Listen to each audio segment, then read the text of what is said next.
আসসালামু আলাইকুম শেখ ওয়ালাইকুম সালাতুল্লাহ। বর্তমানে বিভিন্ন সুরে কোরআন তেলাওয়াত করতে দেখা যায়, কবিতা আবৃত্তির মতো। কারো কারো তেলাওয়াতের সুর তো হিন্দি গানের সুরের মতো। আল্লাহ হেদায়েত করুক এসব পাপীদেরকে। আর একটা সুর দিয়ে পুরো কোরআন তেলাওয়াত করে। একজন বলছে ওনার এক কারির সূরা মুলকের তেলাওয়াত খুব ভালো লাগে। ওনাকে একদিন ওই কারীরা সূরা ইয়াসিনের মাঝ থেকে শুনলাম, জিজ্ঞেস করলাম এই সূরা এই কোন সূরা বলছেন? এটা তো সূরা মুলক, কারণ সুর একই, তাই বুঝতে পারিনি। এখন প্রশ্ন হলে আমার বিভিন্ন সুরে কোরআন তেলাওয়াত করাকে ঠিক হচ্ছে, কারণ আমার কাছে খুবই খারাপ লাগে যখন গানের সুরে কোরআন তেলাওয়াত শুনি। গানের সুরে যদি কোরআন তেলাওয়াত করে তাহলে এটি নাজায়েজ। এটি ফাসিক পাপিষ্ঠদের অনুসরণ, অন্ধ অনুকরণ। নবী সাল্লাল্লাহু আলাইহি ওয়াসাল্লাম বলেছেন, মান তাশাব্বাহা বিকওমিন ফাহুয়া মিনহুম।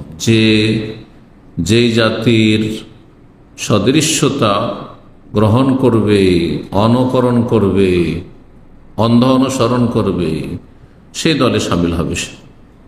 সুতরাং কোরআনে কারীমকে গানের সুরে যারা তেলাওয়াত করবে, ওই গায়ক গায়িকা ফাসিক ফাজের পাপিষ্ঠদের দলে শামিল হবে, এক বিষয়।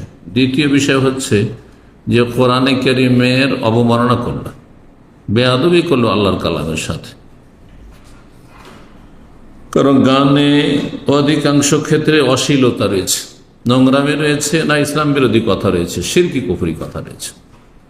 গঠনমূলক সঙ্গীত খুব কমই রয়েছে। অশ্বরাও ইয়াত্তাবিউল গাউন, কবিদের অনুসারীরা পথভ্রষ্ট হয়ে থাকে। আল্লাহ কোরআনে কারীমে ইরশাদ করেছেন, কোরআনে কারীমটি সূরার নামই রয়েছে শুআরা, কবিদের সূরা, আর তাতে নিন্দা করা হয়েছে কবিদের মূলত।